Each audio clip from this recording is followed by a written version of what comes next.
Power connect பண்ணிட்டு direct பவரில் laptop use பண்ணலாமா அப்படின்ற கேள்வி வந்து என்கிட்ட எல்லாருமே கேட்டுகிட்டே வருவாங்க. அவங்க எல்லாத்துக்கும் நான் சொல்கிற ஒரே பதில் வேண்டாம்.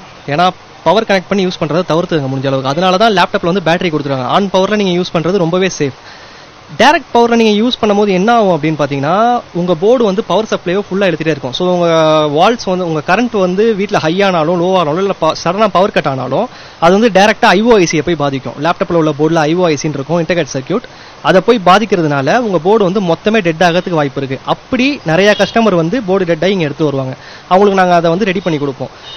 இன்னும் ஒரு ஸ்டெப்பு ஒரு படி அதிகமாக போய் நிறைய பேர் வந்து ஒரு ஃபிசிக்கலாக ரொம்ப அதனால வந்து அஃபெக்ட் ஆகுறாங்க, நிறைய பாதிப்பு வருது. அதனால டைரக்ட் பவரில் யூஸ் பண்ணுறதை மோஸ்ட்லி தடுத்துக்காங்க.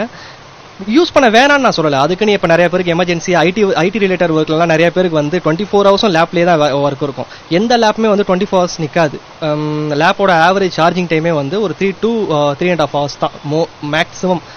அதுக்கப்புறம் பார்த்தீங்கன்னா இப்போ அவங்களுக்கு 24 ஹவர்ஸ் ஒர்க் இருக்கும்போது அவங்க என்ன பண்ணுவாங்க, ஒரு 2 ஹவர்ஸ் சார்ஜ் பண்ணிக்கணும். அதாவது டேரக்ட் பவரில் யூஸ் பண்ணுங்க. 2 ஹவர்ஸ் ஃபுல் சார்ஜ் ஒரு 80% 85% வந்ததுக்கு அப்புறம் சார்ஜர் ரிமூவ் பண்ணிட்டு அந்த சார்ஜ் ஒரு 3 ஹவர்ஸ் நிற்கும் இல்லையா, அப்படி யூஸ் பண்ணிட்டு திருப்பி உங்களுக்கு ஒரு 20% கீழே இறங்கினதுக்கப்புறம் திருப்பி சார்ஜ் போட்டு ஒரு ஃபில் பண்ணிட்டு திருப்பி யூஸ் பண்ணுங்க. நீங்கள் 24 ஹவர்ஸுமே வந்து டேரக்ட் பவர்லேயே யூஸ் பண்ணீங்கன்னா அது உங்கள் லேப்டாப்பையும் பாதிக்கும். அஃப்கோர்ஸ் கண்டிப்பாக உங்களோட லைஃபுக்கும் அது ஒரு பெரிய டேஞ்சராக அமையுன்றதை நான் சொல்லிக்கிறேன். இப்போ நீங்கள் சார்ஜ் கனெக்ட் பண்ணுறீங்க, கனெக்ட் பண்ணோன்னா உங்கள் லேப்டாப் போர்டு என்ன பண்ணணும்னா அவ்வளோ சார்ஜும் அப்சர்வ் பண்ணிகிட்டே இருக்கும். ஸோ போர்டு வந்து ஃபுல் பவரில் இருக்கும். மேபி இப்போ இன்னைக்கு அந்த பொண்ணுக்கானது வந்து நம்ம எல்லாத்துக்குமே மேலோட்டமாக என்ன தெரியும், சார்ஜ் போட்டு யூஸ் பண்ணிட்டு இருக்கு, லேப்டாப் வெடிச்சிருச்சு, அவ்வளோதான் தெரியும். மேபி சார்ஜ் போட்டு யூஸ் பண்ணிட்டு இருக்கும் போது அந்த போர்டில் வந்து தண்ணி பட்டிருக்கலாம். அந்த தண்ணி வந்து போர்டு ஃபுல்லாக உங்களுக்கு வந்து அந்த எப்படி சொல்றது, அந்த எர்த் அடிச்சு அதில் வந்து வெடிச்சிருக்கலாம், ஷார்ட் ஆயிருக்கலாம். இந்த மாதிரி நிறைய விஷயம் நடந்திருக்கலாம். அப்படி ஆகும்போது எப்பயுமே ஒன்று தெரிஞ்சுக்கோங்க, டைரக்ட் பவரில் இருக்கும்போது போர்டு ஃபுல் பவரில் இருக்கும், ஃபுல் எலக்ட்ரிசிட்டி அப்சர்வேஷனில் இருக்கும். அது என்றைக்குமே டேஞ்சர் தான். தண்ணி படணும்னு தேவையில்லை. ஈவன் உங்கள் ஸ்வெட்டு உங்களோட வேர்வை துளி பட்டா கூட அந்த போர்டு வந்து ஷார்ட் ஆகிறதுக்கோ வெடிக்கிறதுக்கோ அந்த மாதிரி ஆகிறதுக்கோ வாய்ப்பு இருக்கு. இது நடக்காம இருக்கிறதுக்கு என்ன மாதிரியா லேப்டாப்பை என்ன மாதிரி அதை பயன்படுத்தும்? அதுதான் இப்போ கொஞ்ச நேரத்துக்கு முன்னாடி சொன்னேன்.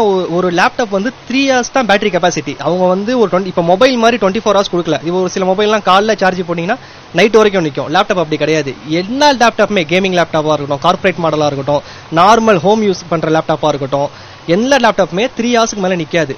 You have to charge it until it will be full. உங்கள் பேட்டரி வந்து 100 வர வரைக்கும் தான் நீங்கள் சார்ஜ் பண்ணணும். அதுக்கப்புறம் நீங்கள் சார்ஜ் பண்ணவே கூடாது. சில பேர் என்ன பண்ணுவாங்கன்னா பேட்டரி கனெக்ட் பண்ணுவாங்க, 100% வந்துடும். இப்போ பேட்டரி ரிமூவ் பண்ணிட்டா % கம்மியாயிருமே, அப்புறம் வந்து நம்மளுக்கு வந்து பேட்டரி லைஃப் கம்மியாயிருமே சொல்லிட்டு அந்த 100 வந்ததுக்கு அப்புறமும் ஒரு 3 மணி நேரம் 4 மணி நேரம் சார்ஜ் கனெக்டிங்லேயே தான் இருக்கும். அப்படி பண்றது தான் டேஞ்சர் நான் சொல்றேன். சார்ஜ் நீங்க போடுங்க, போட்டு யூஸ் பண்ணுங்க. ஈவன் என் ஷாப்ஸ்லேயே கூட நான் இப்போ வந்து லேப்புக்கு ஓஎஸ் போடும் போதெல்லாம் சார்ஜ் போட்டு தான் ஓஎஸ் போடுவேன். லேப்மே அப்டேட் பண்ணுவேன். அப்டேட் பண்ணும்போது என் லேப்ல வந்து 50% சார்ஜ் இருக்குன்னா நான் ஒரு 100 வர வரைக்கும் தான் போடுவேன். 100 வந்ததுக்கப்புறம் டெஃபினட்டா நான் எடுத்துருவேன். ஏன்னா அது பேட்டரி ஹெல்த்தை பாதிக்கும், லேப்டாப்பை பாதிக்கும். இந்த மாதிரி ஒரு சில சம்பவங்கள் நேரிடும். அதனால 100 வர வரைக்கும் போடுங்க. 100 வந்ததுக்கப்புறம் சார்ஜை ரிமூவ் பண்ணிடுங்க. அகைன் ஒரு 3 மணி நேரம் அந்த சார்ஜ் நிற்கும். நின்றதுக்கப்புறம் 20 வந்ததுக்கப்புறம் திருப்பி சார்ஜ் போடுங்க. ஃபுல் ஆனதுக்கப்புறம் திருப்பி எடுத்துருங்க. இதை ஒரு வேலையா பார்க்காம சிம்பிளா செஞ்சீங்கன்னா ரொம்ப நல்லது. செய்திகளை உடனுக்குடனும் துல்லியமாகவும் தெரிந்து கொள்ள சப்ஸ்கிரைப் பண்ணுங்க.